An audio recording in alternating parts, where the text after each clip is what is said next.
Não tô lá na minha casa hoje, eu tô em Recife, gravando com Leitor Albino. Apolo Andrade, meu irmão da literatura. E hoje a gente vai falar sobre leituras que a gente fez em comum esse ano. Na verdade, leituras que eu fiz esse ano estão em comum com as dele, que ele já fez em algum momento da vida. E leituras que nós fizemos também esse ano em comum e que, enfim, incrivelmente foram 15 livros. Bastante, né? Foram 15 livros. Eu fiquei assim... Rendeu mais que o Wicked, menino.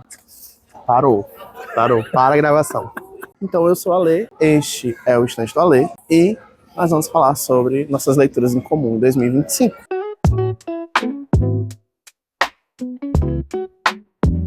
Qual que é a primeira? Tu tá com a lista aí? Bruxas, da Brenda Lozano. Cara, Bruxas, né? Que eu, na verdade, eu concluí esse ano, mas eu comecei 2 anos atrás. No LC que a gente lançou juntos. Exatamente. Esse é o meu problema com leituras coletivas, que às vezes eu não leio tudo.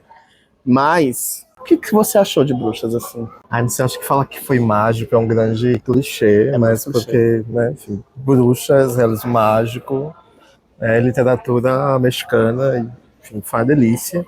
É um livro que me foge um pouco já da cabeça, porque já tem bastante tempo. Ah, mas é porque ele realmente também era bem complicado, né? Ele é bem complicado, mas... Ainda assim, muito bom. Ainda assim, muito bom. Leiam, tem o selo Estante Albino de aprovação. Mas o que a Brenda Lozano faz é justamente essa separação dos narradores, das narradoras, no caso, né? A gente tem a Zoé, que é uma jornalista, que ela vai fazer uma reportagem, alguma coisa, alguma pesquisa jornalística sobre a Feliciana, que é uma curandeira. E aí elas vão ter ali as semelhanças dela. Feliciana vai falar sobre o passado da Zoé, vai falar sobre a vida da Zoé, coisas que a Zoé nunca falou pra ela. Então, todo aquele contato, né, de evidência, enfim. Se pensar que... Tem um jeito de pensar que é um livro sobre o local comum do feminino, né? Isso. Ele funciona, né? A gente tem personagens trans também em destaque, que tem um termo específico que eu não lembro. É Muxe. Pronto, a gente tem, né, as Muxes. É lindo, né? Acho que é um livro muito a par da mística feminina também.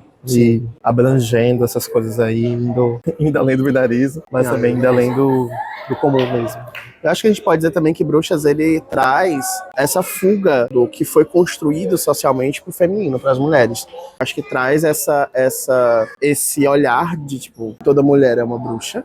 Sim. A gente parar pra analisar. E que isso é o que faz delas únicas, né?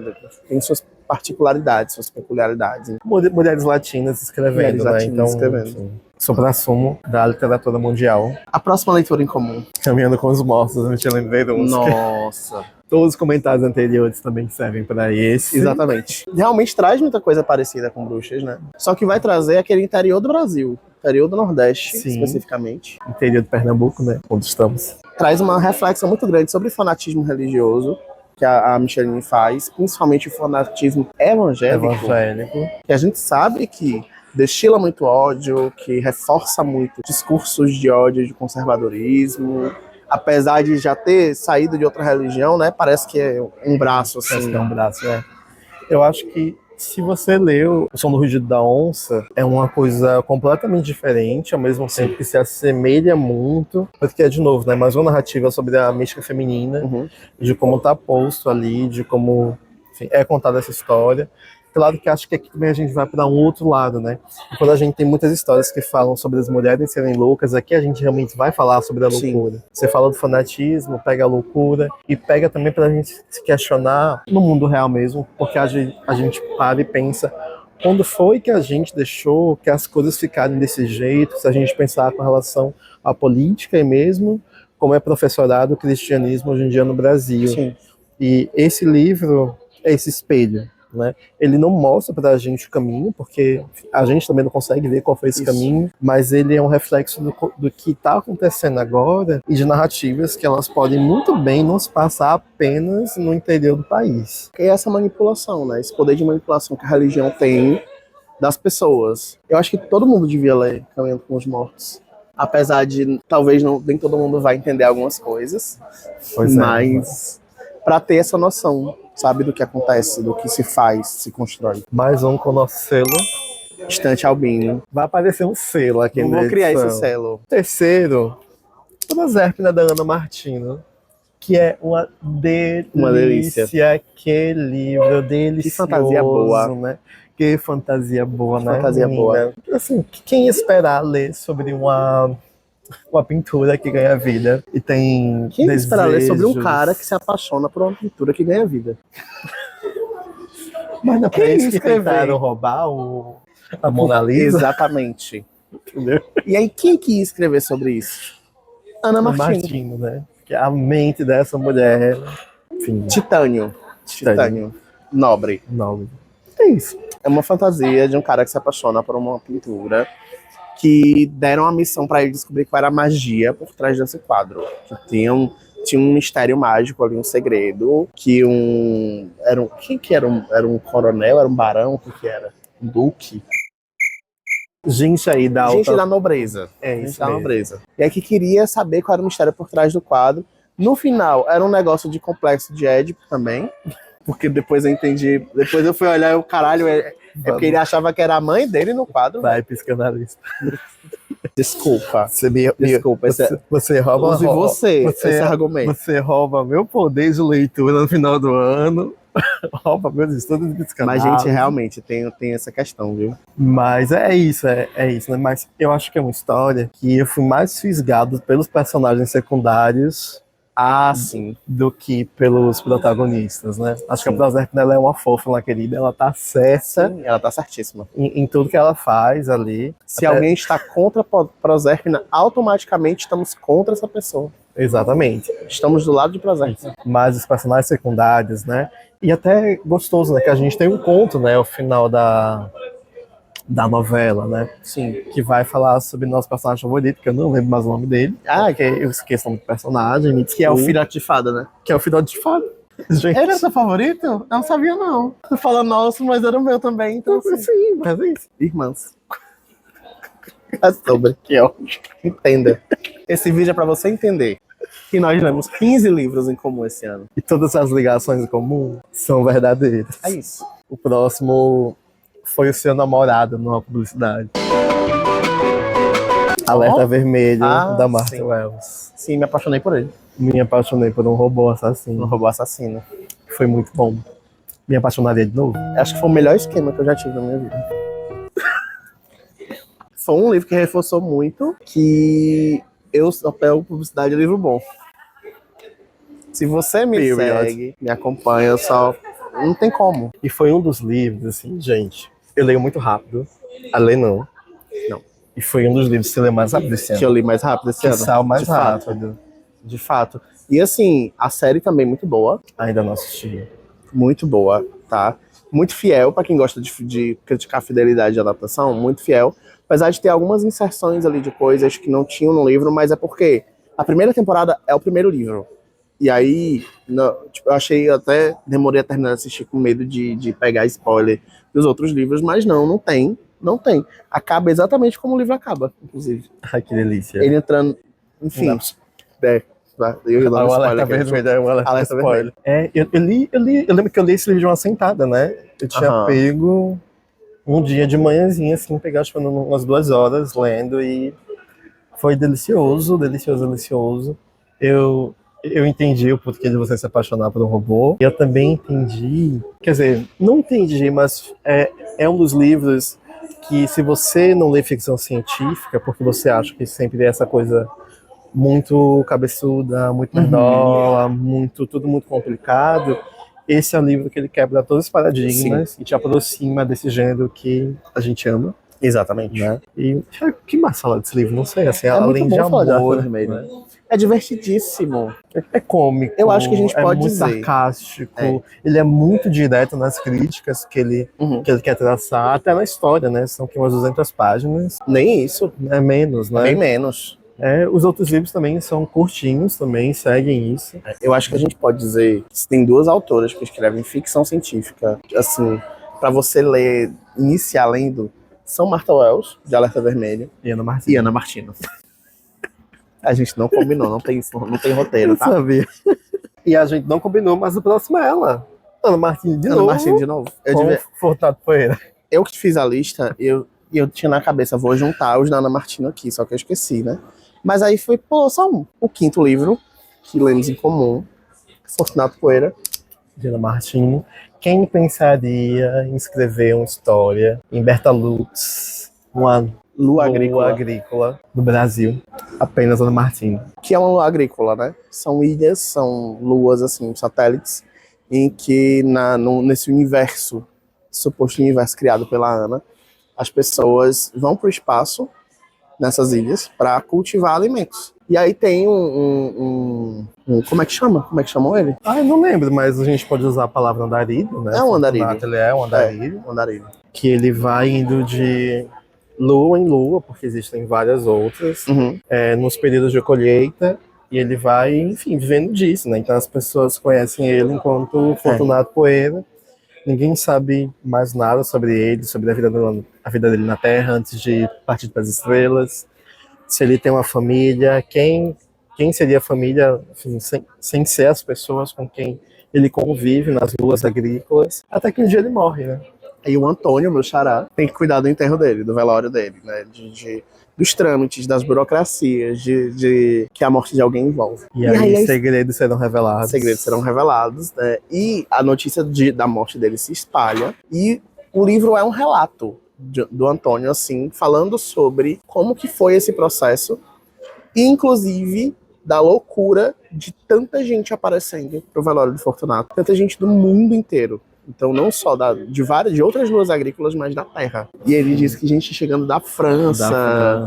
Eu fiquei tipo, que específico.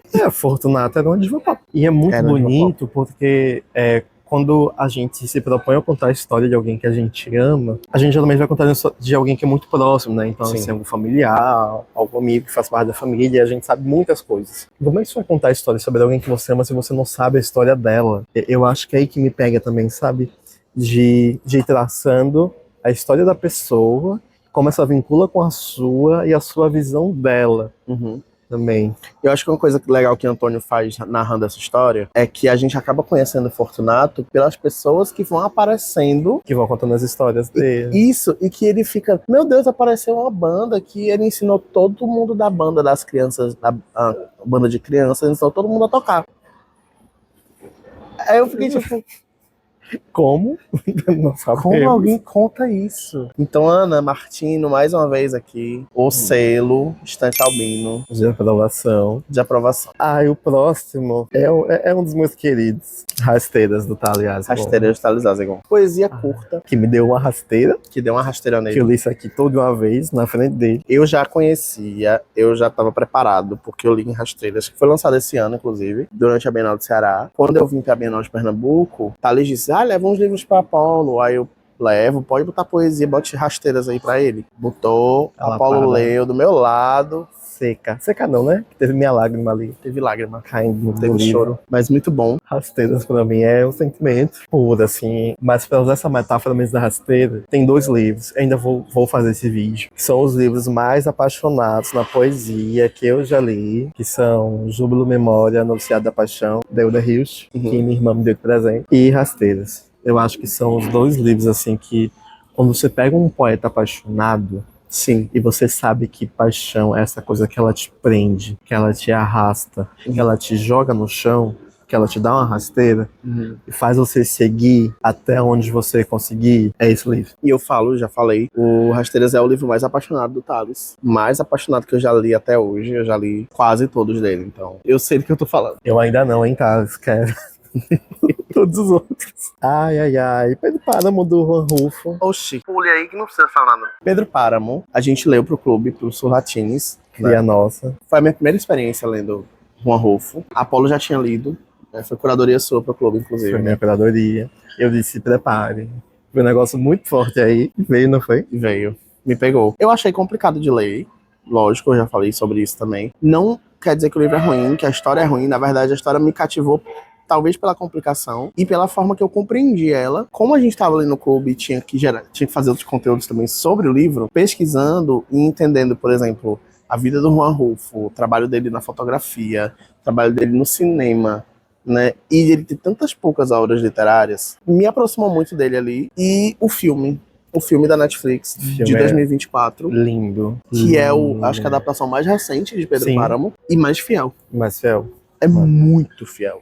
Muito fiel. Obras pioneiras costumam ser difíceis, né? É uma obra pioneira no realismo mágico no México. Uhum. E é uma obra que eu acho que ela está muito próxima da gente no Nordeste. Sim. Somente da literatura que a gente consome, que essa literatura é feita pelos nossos, né? Que essa literatura que vai falar sobre um clima que é semiárido, que tem a questão da seca, que tem a questão da morte também, que tem a religiosidade, né? Ele é um primo, né, de Queimando com os Mortos. Realmente, ele só não traz o lance da religiosidade, do fanatismo religioso. Sim. Mas ele traz muito essa vida no interior, em zonas rurais. No caso do México, em zonas mais desérticas, né? É uma coisa que lembra a gente, né, do A Cabeça do Santo, né? A Cabeça do Santo. Que é o nosso Pedro Páramo brasileiro, cearense. Sim. Que depois tem um litígio também, né? Que também é... Se a gente for traçar esse paralelo em algum momento... Pedro Páramo é uma obra fundante, assim, isso não tem como negar, porque até quem não leu Pedro Páramo vai ser influenciado por uma outra obra que foi a leitura de alguém de Pedro Páramo, então... Que foi influenciada, né? Ela vai estar por aí sempre, assim. Eu tenho muito carinho por esse livro, né? É uma narrativa de horror, sobretudo, né? Sim. E é bonita a forma como mostra pra gente o horror, principalmente para vocês que não podem ler tanto literatura latino-americana ou brasileira ou mesmo nordestina, porque tem esse estereótipo da literatura do insólito ser sempre as figuras mitológicas da Europa, né, e do norte global como um todo, e você tratar, eu acho que ele já começa assim, sendo horroroso, sabe? Porque já é um filho, Sim. Tá vivendo o luto da mãe, tá procurando o pai, que ele não sabe quem é, além do nome, para poder entender mais sobre quem ele é e contar as histórias que ele viveu com a mãe. Então, assim, já começa com uma pessoa órfã, andando pelo deserto, já é muito assustador. Eu acho que uma coisa que também que vai ajudar você a entender, se um dia você pegar Pedro Páramo e não entender algumas cenas, quando você vê o filme, vai fazer aquele clique na cabeça várias vezes, porque tem partes do filme que eu vi, que eu fui ver, que eu fiquei tipo, caramba. E é um filme pra quem lê o livro. Pra quem lê o livro. Não adianta você ver esse filme sem ter lido, ou você... Você vai achar lindo, você só não vai entender. Não, o Thiago assistiu e disse assim, que viagem é essa? Que viagem torta é essa? Você vai ter que ler o livro pra você entender essa viagem. O livro também, né, curtíssimo. Curtíssimo. Né? Que engraçado também, todos os livros até agora foram livros curtos, né? E esse é um livro que ele é muito sucinto, né? O Juan Rulfo editou e reeditou esse livro várias vezes. Mas ele é curto, mas não é fácil não. Sim, ele não é fácil, né? Muda o narrador várias vezes. Muda o narrador várias vezes. Você gosta de fluxo de consciência? Muitos. Aqui tem bastante, né? O Rulfo, ele era conhecido como contista, né? A gente, inclusive, vai fazer essa leitura aí. Hoje contos dele, inclusive. Chão em Chamas? Chão em Chamas. Yana Llamas. Yana Llamas. Título em espanhol. E daí ele pega essa primosia da feitura do conto para enxugar a história e traz isso para o romance. Isso é muito difícil de ser feito. Sim. Talvez seja por isso também que ele não fez mais nenhum outro romance, né? Tipo, tá aqui também, já tá bom. Ele era do cinema e da fotografia. Vou ali tirar foto. Mas as fotografias dele também falam muito sobre esse cenário do México. Então, a gente conseguiu encaixar muita coisa muito visual das fotografias no livro. Quase um universo compartilhado, né? Enfim, sim. Né? Até a fotografia do próprio filme, vai ser inspirada pela fotografia do Juan Rulfo. É do que ele fazia. Nossa, é magia pura. Magia latino-americana. Selo. Estante Albino, já falamos. O próximo livro é um livro que ganhou nosso coração, que foi Curadoria Sua. Quando Morrem as Bonecas, da Dália Salles. Sim. Eu tenho muito afeto por esse livro, por conta da... Saiu um vídeo aqui recentemente, que é o Conto por Conta dos meus favoritos dele, eu falo muito sobre isso aqui. Eu falando pra botar aquele negocinho no YouTube aparecendo na hora. Clica no card. Eu tenho um afeto muito grande, porque lembra a infância da minha mãe, das coisas que ela me contava da infância dela, no interior do Ceará. Em outra cidade, mas na cidade vizinha a que eu nasci, a que a minha mãe viveu e vive. Tem esse afeto, essa ligação afetiva. Mas eu acho que a forma como a Zélia escreve também, que ela é uma exímia contista cearense, sabe? A forma como ela traz essa vivência no interior à tona, nesse período do século passado, que é ali pós-ditadura. Terminou a ditadura, anos 70, por ali. E acho que é um dos poucos livros dessa lista que pegou da gente de forma muito singulares, né? E diferentes, porque pega sua vivência enquanto pessoa do interior.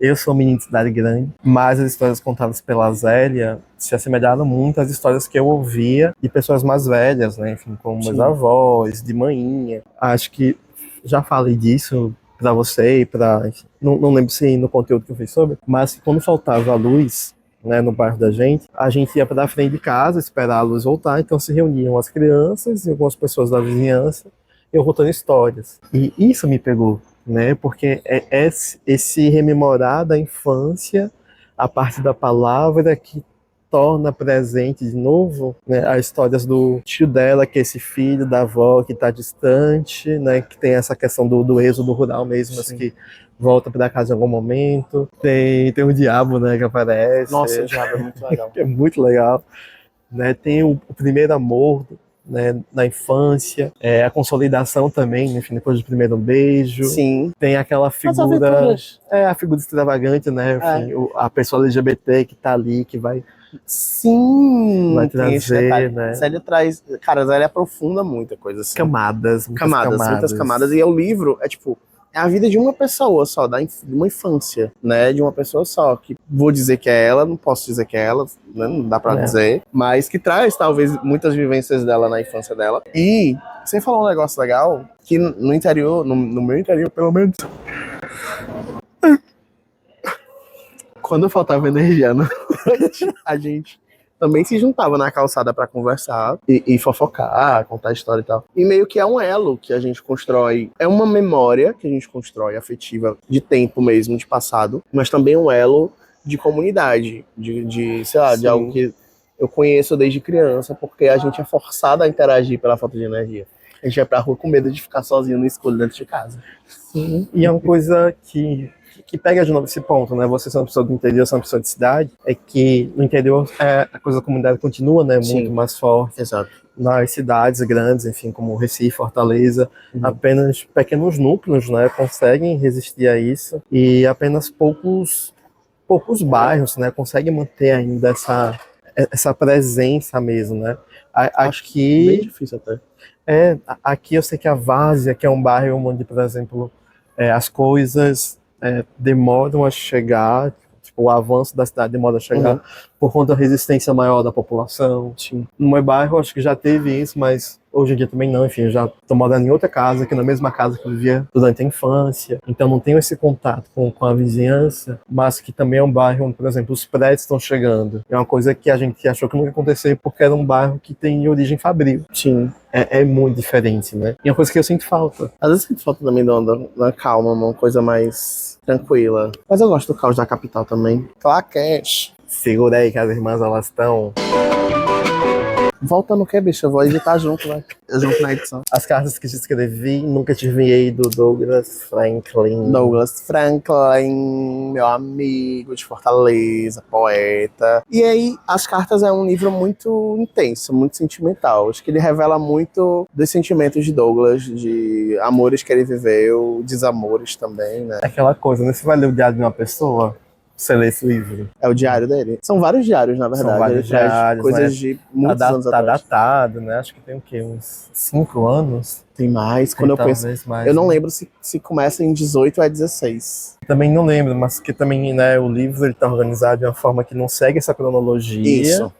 O que é bem importante. E eu gosto muito do primeiro poema. Eu acho que é um poema que ele abre, né? Porque vai falando, né, sobre ser povo. Primeiro né? poema. Poema que abre. O poema que principia a obra, ele faz a gente entender do porquê da escolha estética para a capa e para o material de divulgação do livro. E ele dá todo o sentimento que vai vir ali, né? Porque depois, meu filho, é só ladeira abaixo, assim, vai descarrilhando. E é poesia e prosa para quem gosta realmente de sofrer junto com quem escreveu. Que gera uma identificação, sabe? E aí eu acho que a gente é muito cúmplice nisso de gerar identificação na poesia, né, amigo? Mas é indicado para leitores que ouvem pelo Swift João. Eu não vou poder dizer que eu ouço, né? Mas eu gostei ainda assim. É um livro de poesia realmente bem intenso, bem forte. Se você gosta de poesia assim, se você gosta de saber dos sentimentos dos outros, das decepções dos outros... Você gosta de sofrer. Vá-se embora, né? Tipo essa poesia de sofrência. Poesia de sofrência. É um livro que a Marília Mendonça, né? Que deveria. Amante pode não ter lá, mas tem um livro de poesia para contar. Mas o próximo é Seca, Babi, Sangue a Terra, Patrick Do Patrick Torres. Torres. Patrick Torres. Aí esse foi babado. Isso é uma grande surpresa. Uma grande surpresa. Porque a gente. Outra leitura em comum, né, que a gente leu, É. né? O primeiro livro, Foi o Cozer das Pedras. Não, Poder das Pedras, o Rei dos Ossos. é nessa ordem? É. Então, É porque a gente lê um pouco título grande. Mas é um título muito bonito, eu gosto muito do título. sim. Mas eu gosto mais do segundo título, Você que vai sem a Terra. A gente falou aqui, né, de insólito, né? Você eu vai falar acho- assim de sangue. Sim. Né? Não, mas eu acho também que conversou mais com o título, o livro. Eu acho que Sim. conversou mais. E assim, Patrick, monstro. Monstro. Esse livro ele fez um trabalho assim surreal. Fez referência que a gente só conversou depois de já ter feito os conteúdos. de também. ter entregado as publis, coisa que a gente podia ter. Depois de ter feito. Mas assim, A gente tá fazendo agora. mas assim, foi coisas assim, tipo, tem uma parte do livro que você vai entender, vai fazer um clique na hora que você entender, que é lá no capítulo 19, que tem aquela fala gigantesca daquele personagem lá, Nossa, que é um capítulo inteiro. que é um capítulo inteiro, mas que você vai É- fazer conexões ali. É o capítulo mais longo do livro, mas ele é justamente esse capítulo que ele remenda tudo e te deixa novas questões, Isso. dá novas perguntas que também já são respondidas ali. Exato. Eu acho que esse é um ponto muito assertivo do Patrick nesse livro, que é um pouco diferente do primeiro, mas também, né, também a escolha, né, narrativa desse, né, fazendo capítulos mais curtos, que vai fazendo com que a gente se envolva mais com a história, né. E assim, gente, narrativas de gay do interior, né? Gay de interior. É esse o ponto. Inclusive, tem um vídeo pra eu fazer só sobre isso. Tem vários livros que a gente leu nos últimos tempos, tem isso. Tem outro que vai aparecer aqui na lista, Então. que é gay do interior também. Interior tal. E Mas sobre Patrick ainda é religião, religião, amor, perda da inocência, êxodo rural. coisa do rural. Realmente foi uma coisa que veio, Nossa, trouxe não, bastante coisa. Trouxe bastante nova da literatura brasileira, gays do interior e êxodo rural. Aí agora é um dos meus favoritos, né? Cartas ao Jovem Poeta, do Rainer Maria coisa. Rilke. Nossa! Eu Sim. não tenho palavras, porque eu sou um poeta e isso me falta para esse livro. Cara, foi a primeira vez, né? A Apolo já leu ele há bastante tempo. Nossa, eu li esse livro, tava na faculdade ainda, né? Era uma pequena ninfeta, voltando da faculdade. Lembro que nesse dia eu estava lendo no Kindle e eu fazia uma rota diferente nessa época, que era a rota que eu pegava o micro-ônibus, já lotado. E por um milagre eu consegui sentar. Assim que eu peguei ele e tal. E eu lembro que eu sentei, abri a mochila, peguei o Kindle, fui ler e não deu 5 minutos. Era o final do livro, eu tava chorando. Eu acho que foi a primeira vez que eu li algo do Hilke. E era um livro que já tinha me falado, lê esse livro, acho que todo pode ter que ler esse livro, aquela coisa, né? Leitura obrigatória. Sim. E eu li, e eu fiquei tipo, meu Deus, o que foi isso? É meio que ele vai falar sobre verdade, sobre como que você se entrega à poesia. Ele tá falando ali com o aprendiz dele, só que também tá falando com você que lê poesia ou com você que escreve poesia. Ele faz essa jornada. Ele é diferente, assim, a gente tem muitos livros sobre escrita, né? Escritores falando sobre escrita. É uma coisa que a gente lê muito, né, em comum, a gente estuda sobre isso, mas a forma como o Hilke faz é muito íntima. Você não sabe se o que ele tá colocando ali é só ele, ou se ele, sei lá, leu um diário nosso e tá colocando a gente ali também, porque... Ele lê os nossos livros, amigo. Meu Deus. E ele era religioso, né? Era muito religioso. Tem muito disso. Ele vai pra religião, mas não fanaticamente, não de uma forma fanática, de uma forma inconveniente. Ele vai falar sobre religião ali, vai falar sobre a presença dela e de como ela incita a gente a pensar de uma forma. E ele desencoraja também o poeta a seguir a religião na poesia dele. Sim, porque ele também coloca a poesia enquanto religião, né? É isso, né? Eu lembro que um dos primeiros conselhos que ele escreve é que pense se você conseguiria viver e escrever. Se a resposta for não, você sabe qual é o seu caminho. Isso foi uma apunhalada. Ficou gravada aqui agora. Voadora nos peitos. Não sei, é um dos livros que é um sentimento, né? A gente falou do Rasteiras ser um sentimento, mas Rasteiras é um sentimento sobre a paixão mesmo. O que o Hilke faz aqui é a poesia enquanto sentimento, a poesia enquanto ofício, mas, sobretudo, a poesia enquanto caminho também. É isso que ele põe ali.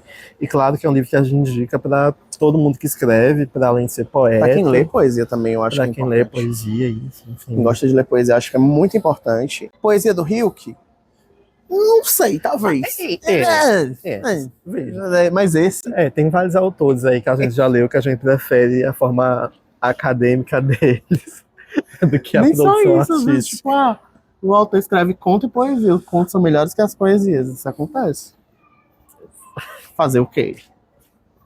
Próximo livro. Escrever para um jovem. Próximo livro. O próximo livro, ele é cinematográfico. Eu não lembro. Eu fiz a lista, não lembro. Sobre o céu de Isaías, do Victor Carter. Nossa, sim, agora faz sentido. Você falou. Eu já falei na resenha, falei pro próprio Vitor, falei pra Apolo. Vitor tem uns 300 anos, porque o tanto de referência que ele usa nesse livro... Menino, é absurdo. É absurdo. Só tem que ter vivido muito pra usar tanta referência. Não sei, né? Vitor, o que é que você faz da sua vida? Conta aqui pra gente nos comentários. Não. Eu não sei o que ele trabalha, além de escrever. Olha aí, tá vendo?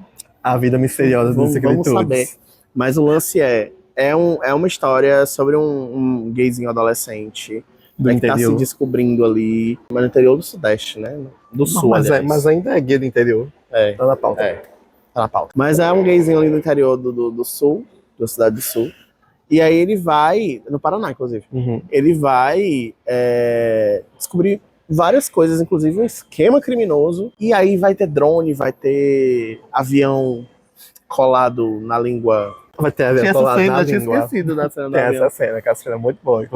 Tem drone, tem avião colado na língua, tem esquema criminoso, tem a paixão pelo melhor amigo. E tem ser o... Não é nem o melhor amigo, né? Mas é tipo o único amigo. Que se torna o melhor. Drama. Então, esse drama. The drama. Mas é um livro muito bom. É bem extenso. Mas é uma daquelas leituras que a gente fica assim, meu Deus, vai se arrastar. Só que quando você percebe, você entrou no fluxo ali e não quer parar de ler. O problema é só entrar, né, no começo, né? Porque você tem tanta referência desde o começo. Isso. Que você vai entrar ali com muita calma, muita parcimônia. Depois que você engata, meu filho, é a Fórmula 1, assim, na leitura, tudo vai indo, assim. Vai indo. E por que cinematográfico? Que eu comecei com essa história, né, falando pra você, né? Eu fiz... tem muita coisa e é um pouco difícil pra mim acreditar. Meu senso de descrença ali não tava pulso, assim, não tava me conectando tanto com a história, por conta das referências, porque é isso, é muita coisa acontecendo. E, enfim, pelo contexto de vida da gente, é uma outra coisa. No fim, a gente não convive com um crime organizado, então isso já diz bastante coisa. Pretendemos continuar sem. Sim, por favor, Beth, não nos mandem mensagens. E aí eu virei pra ler. Virou não, né? No chat. Virou não, você abriu o WhatsApp e escreveu pra mim. Sim, mas eu virei a tela. Quando você não tá presente, você é meu celular. Tá.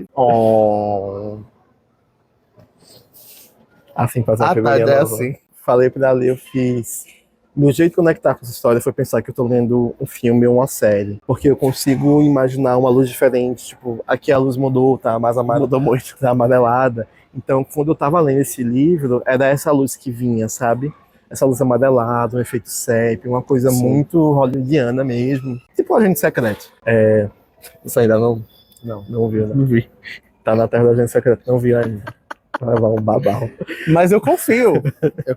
Mas é isso, porque tem tanta coisa acontecendo, são tantas referências, você tem que prestar atenção em tanta coisa, que quando você tá vendo o filme, nada pode escapar. Mesmo que seja um livro, em si você pode voltar nas páginas e tudo mais, mas quando você pega o ritmo da leitura e se torna um ritmo frenético, você só vai, você quer absorver o máximo possível dali. Depois, todas as outras coisas que você já leu, elas voltam para você como outra referência, como uma outra camada daquela história, uma outra forma de ver tudo que já foi dito.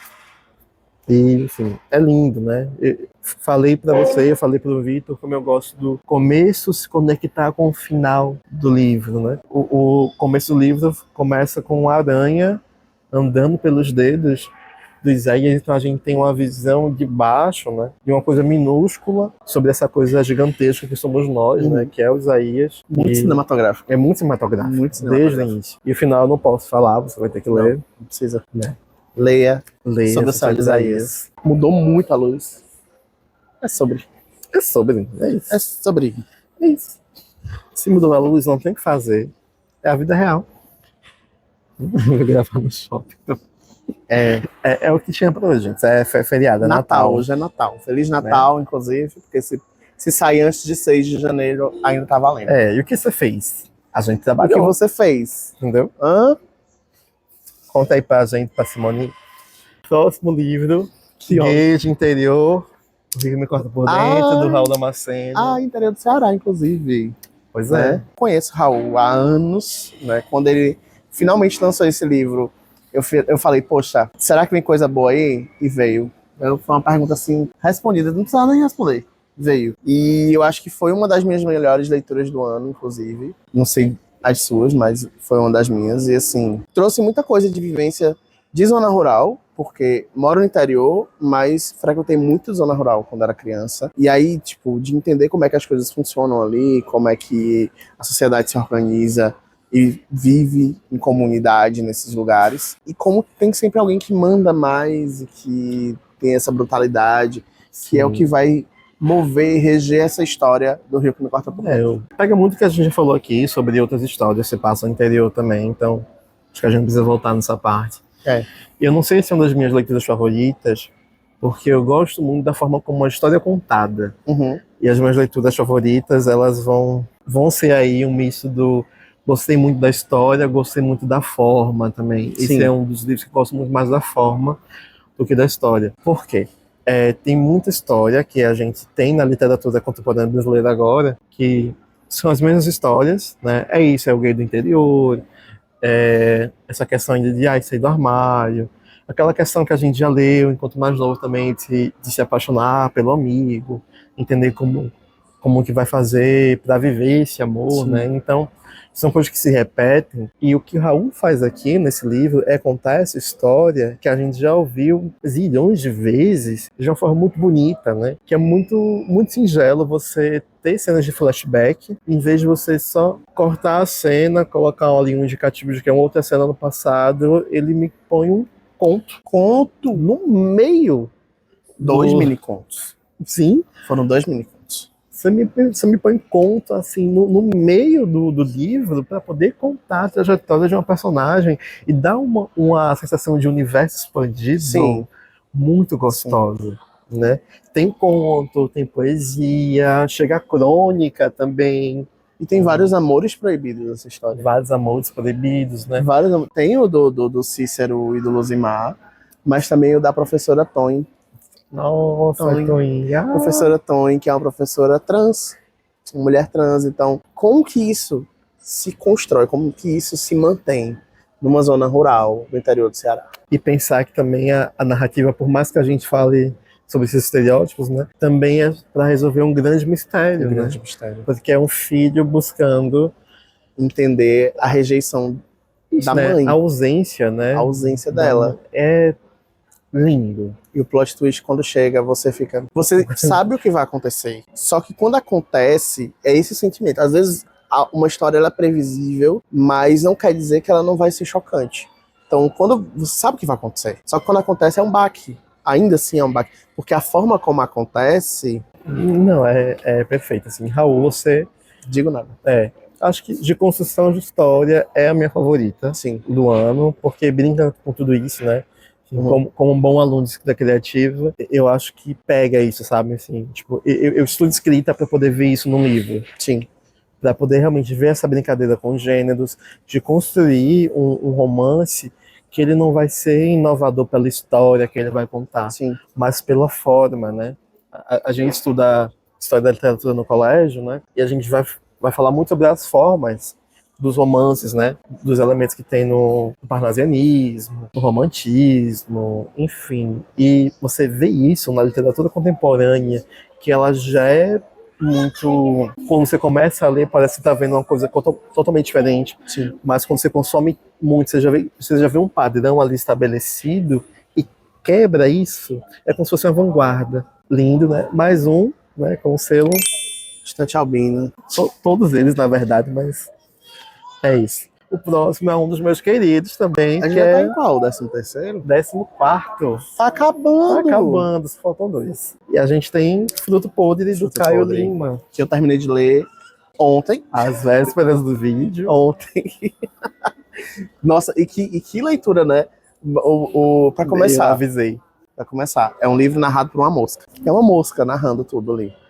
E aí, tipo, aquela mosca que ela tá rodeando aquele fruto podre, que é um fruto metafórico, né? Isso. O que é esse fruto podre? Nossa. Tanta coisa, Vai, né? respira. Mas é essa bela família tradicional que ela tá corrompida. Uhum. E assim, poderia ser só isso. Mas sabe o ditado? E aqui o Caio foi muito, muito sagaz, né? Quando a gente fala que queria ser uma mosca pra estar ali, Uma mosquinha pra saber. pra saber tudo. É isso que acontece, né? Uma mosca que ela tá muito presente ao ponto dela ser muito consciente até do passado. E Ela tá vai presente, ela tá viva há muito tá tempo, viva porque há ela tá muito lá tempo. desde a infância do primeiro personagem ali. Não conseguiram matar ela. Que mosca lascada da vida. Né? A mosca é Deus, né? Onipresente, A mosca é onisciente, Deus. onipotente. Ninguém Tanto que para na ela. capa do livro ela tá maior do que a casa ali, ela Grandona, sobrepõe assim. Pra mim, o cenário. ela é o personagem que Ela é um personagem fundamental. Eu acho meio kafkiano o negócio. é meio kafkiano. É bem kafkiano, mas assim, tem ciclos também. É uma história que tem muitos ciclos, né? O ciclo da presença ou da ausência de um pai, o ciclo da religiosidade, o ciclo da família apartada, da família dividida ali de alguma forma. Sim, o ciclo do amor, O ciclo né? do amor, os ciclos. Sim. Ciclos do amor. Sim, ciclo do amor. Acho que quando você pega, por exemplo, eu lembro de Caio falando que não sabia em qual gênero encaixar essa história, né? Uhum. Porque ela é uma ficção contemporânea, que é um pouco diferente, né? Porque Caio ele é um escritor de horror, né?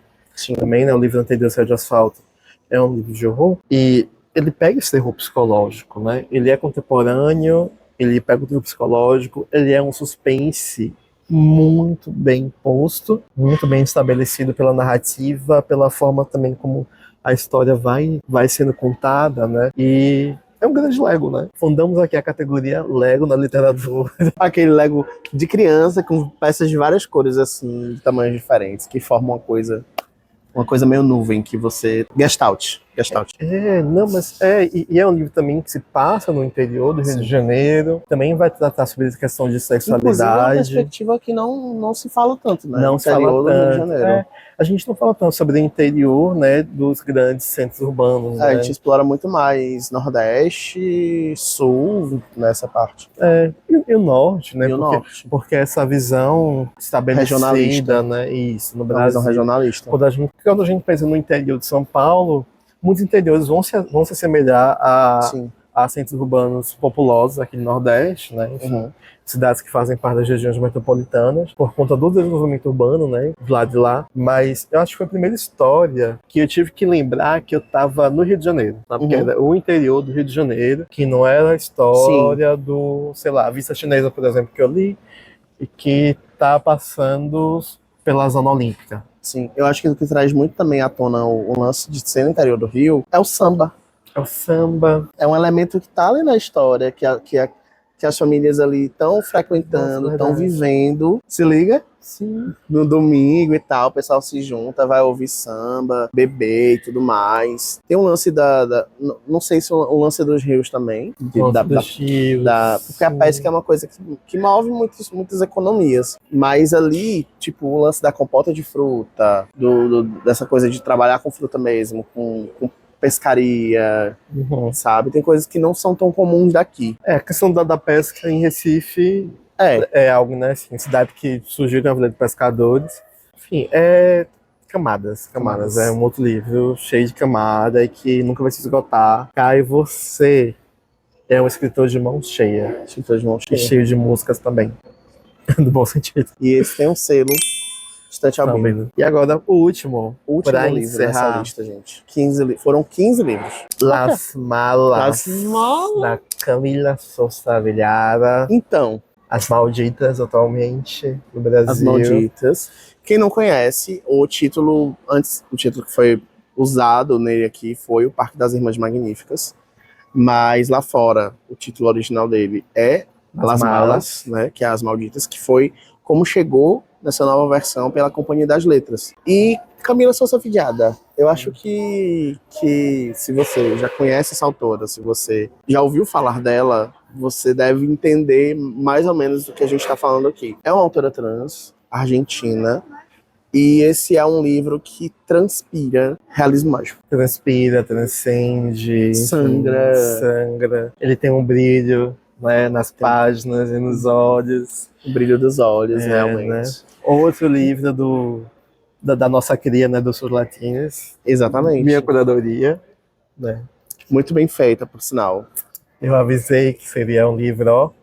Eu já tinha lido Camila em tese sobre uma domesticação que é totalmente diferente, que não tem nada de realismo mágico, mas que ainda traz essa vivência travesti, ainda traz essa vivência... Na verdade, traz uma vivência mais de... Esse é um livro que a gente leu junto também, não? Isso ainda não, toda vez. Ah, é verdade. Mas que traz essa vivência da travesti querendo não, né? Se encaixando numa família, num perfil de família tradicional, né? E também travesti na mídia, né?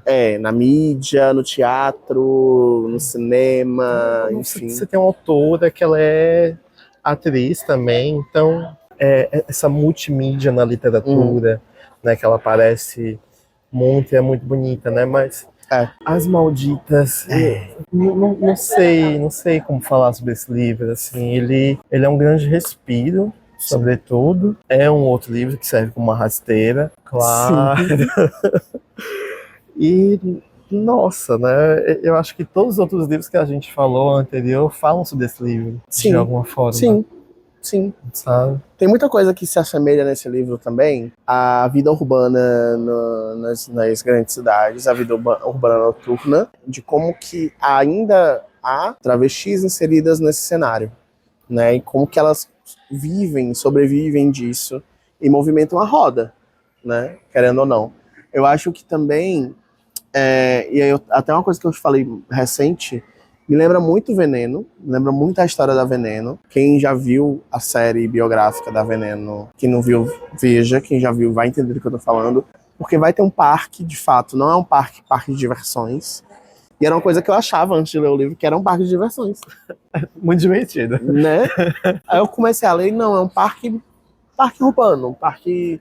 Uma praça, né? Uma praça. Acho que é mais uma praça do que um parque. Enfim, não sei, né? A literatura da Camila, ao mesmo tempo que ela traz coisas muito diretas, ela também traz uma grande névoa na frente do que ela fala, do que ela propõe ali, né? Até o jogo, né? Você ter uma personagem com o mesmo nome da escritora. Né?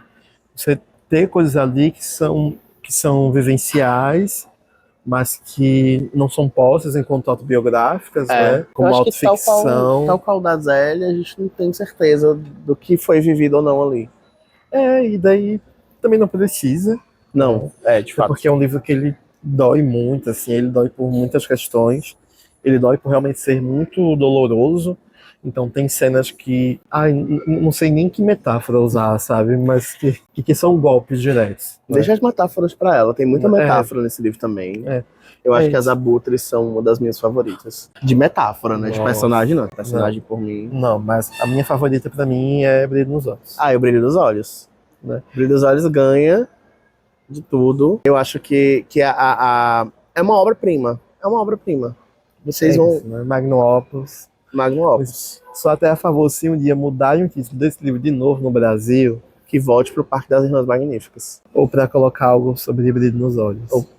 Imagina. Será? Se a gente já lança essa ideia daqui a uns anos. Não sei, assim, o próximo tradutor aí de espanhol. Tinha história de filme desse livro, era série de adaptação, eu acho que tinha. Alguma coisa, né? Eu acho que teve alguma coisa assim. Era pra sair, né? Saiu agora de tese, né? Mas que não tá disponível no Brasil ainda. Saiu quase junto com o livro, inclusive. Saiu quase junto com o livro. Mas ainda sabemos, assim. Mas é isso. Esses foram uns 15 livros que lemos em comum, né? Não esse ano especificamente. Eu li esse ano, Mas mapeando, e aí a gente se influencia muito nessas coisas, a gente acabou lendo muita coisa em comum em algum momento.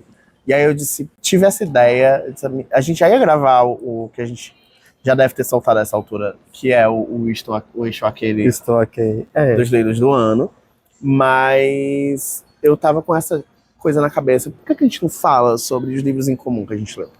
Então foram 15 livros, incrivelmente. Se você tem uma pessoa que você leu 15 livros junto com ela não, mas em comum com ela, em um ano, comenta aí, ou mais, né? Enfim, Mais, né? eu Pois acho é. que, eu acho que Eu isso acho- diz muito. Acho que ano que vem a gente vai ter mais livros. Eu acho também. Né? Vai Será vir. que a gente volta pra fazer isso aqui ano que Não vem? volto, mano. Virou tradição agora, assim. Especial das gêmeas. É isso, é isso. Vocês que lutem. E Muito obrigado, amigo. Essa collab tão boa. esperem agora para o próximo vídeo da gente, tá? Ano que vem, com novas leituras em comum. Não especificamente, mas pode sair antes do final do ano, talvez, né? Vai nada que a gente vai Mas estar as de leituras recesso. em comum vai ser no final do ano.